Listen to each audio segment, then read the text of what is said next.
ہمیشہ کے لیے جلال اور تقدس کے تخت پر بیٹھنے والا نبی۔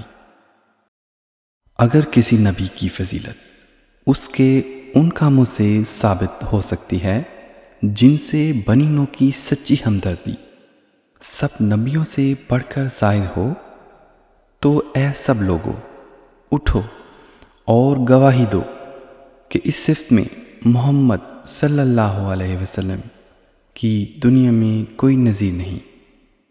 اندھے مخلوق پرستوں نے اس بزرگ رسول کو شناخت نہیں کیا جس نے ہزاروں نمونے سچی ہمدردی کے دکھلائے، لیکن اب میں دیکھتا ہوں کہ وہ وقت پہنچ گیا ہے کہ یہ پاک رسول صلی اللہ علیہ وسلم شناخت کیا جائے۔ چاہو تو میری بات لکھ رکھو، اے سننے والو سنو اور سوچنے والو سوچو، اور یاد رکھو کہ حق ظاہر ہوگا اور وہ جو سچا نور ہے چمکے گا۔